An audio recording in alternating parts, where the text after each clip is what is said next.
Is a circa 1961 Ericsson DBH model 15X46. And this one happens to be made in Brazil. I did do a first checkout video sometime in 2022, I believe. And the reason why I haven't done a final checkout video, this is really the final checkout, is I ran into some problems. But I'm going to give you a little bit of history of this telephone. So I got this phone on eBay back in, I think, 2021 or 2022. It's very good shape. Usually these DBH telephones are in awful shape. You know, the bakelite usually is awfully faded, but this one was well taken care of.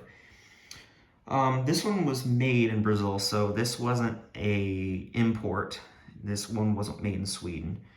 This was made in Brazil for the CTMG, the Companhia Telefônica de Minas Gerais, the telephone company of Minas Gerais. And it was named that from 1953 to 1972, and it's now known as Telemig. And the reason why I know that is they melted, or they marked the telephone company name on the side of this telephone. It's melted in there, not engraved. As you can see, CTMG. And their logo happens to be on their number card as well, which is indicated here. Now, originally this card was actually flipped backwards, so it was blank, but I flipped it back to show you, what it would have looked originally.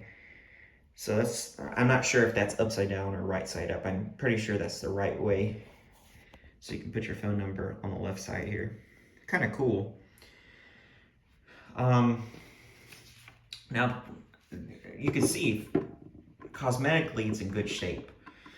One thing is that the cord was changed at some point, and the leads on the inside are bare wire, so they wrapped the bare wire around the terminal. So if you move the cord around a little bit, the connection is a bit,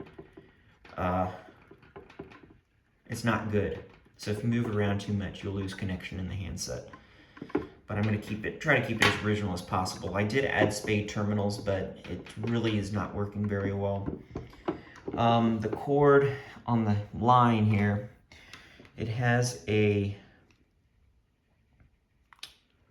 this is the type of plug they used before they switched to the RJ11s. So this is a Telebras plug. It's got the four prongs. Two here are turned one way, and the top ones here, one is turned like the bottom two. This one on the left side is turned 90 degrees. I'll show you the bakelite here. It's not too bad. It's really in good shape. You can kind of see like the grain. That's pretty common, It is in very, very good shape. It's not dull at all. It still has a shine to it. I did lightly polish it. But all in all, very good shape. The dial, lightly oiled it. And adjusted the speed a bit because it was running a bit slow. The handset is also in good shape. It's got a spit cup design. There is a crack in the bakelite ring that holds in the spit cup. And it usually is a result of tightening it too much. Then you can see the Ericsson logo here on the inside. And then there's the receiver cap. There's the plungers. And I'll show you the bottom. So this Ericsson telephone is not going to have the normal markings as a Swedish one would, where they would have the black ink on the top here. Only thing is Ericsson, and then INDBRAS, Indústria Brasileira. The feet are in good shape, and they also have like a little pattern here from I guess it's the pressed steel. There's a pattern. Kind of neat. Now I'll tell you about the problems I came across. So after I cleaned it up and tried testing it, I was getting dial tone, but I wasn't able to hang up the telephone all the way. And when I tried to test the ringer, it would short out. So I was thinking maybe it was a bad capacitor. Well, I ended up changing the capacitor and it wasn't that. So I threw the old capacitor away. So now I kind of got a botched up kind of situation going on in the telephone, but it's ringing now. But what was happening is when I tested it, it would short out after half a second of ringing. So it would go, and then it would cut off. So changing the capacitor didn't help it. So I tested the induction coil, and the induction coil was actually the thing that went bad.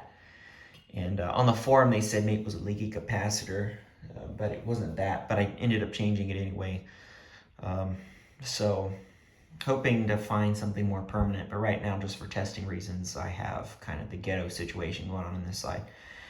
So what I did is I got a beat up parts only telephone. It's the PGT Ericsson model 1951, which looks a lot like a DBH, the one from Netherlands. Missing the handset, but it had the exact same induction coil. So what I did is I threw the old original induction coil away and fit in the new one, put in the terminals and everything, soldered everything, and now the telephone's working great. So it was a bad induction coil, and what was happening is when you would hang up the phone, you would still hear the static, so it wasn't hanging up all the way. So it meant that something was disconnected. It was definitely the induction coil. So we got that fixed up. So now I can have dial tone, receive, and then the dial's working as well, and the ringer is working fine as well. So yeah, it's a very beautiful telephone. So what I'll do next is I will get the machine out and we will demonstrate. So we will be back in a second. Pick up the handset and give you some dial tone. I'll try to not move around too much so you can hear the dial tone. It's a little quiet.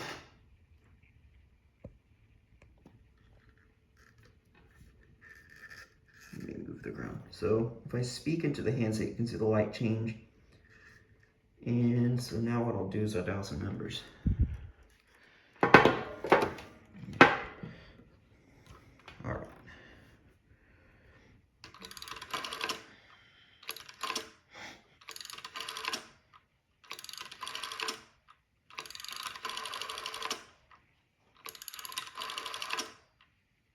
All right, and now I will give it a pulse. I forgot to do that.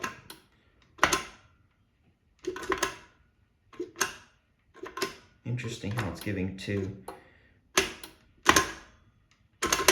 There we go. I wasn't doing it fast enough. Anyway, the best part of this video is the ringer, so here we go.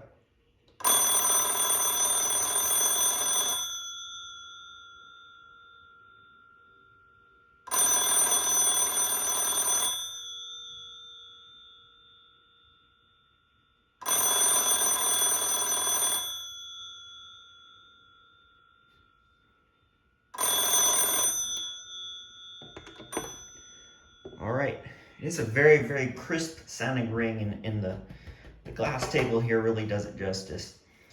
I also have to show you the DBH telephone I have from Venezuela too. I have that done. I got that done a long time ago. I have yet to do the final checkout video of that, so that will be coming soon. I also have the Autophone FL50 video coming up soon as well. I know a few weeks ago I promised I would do it within the next week, but being a church music director, Christmas has come around and making me busy. So now that Christmas is over, you know, I have some more downtime before Easter comes up.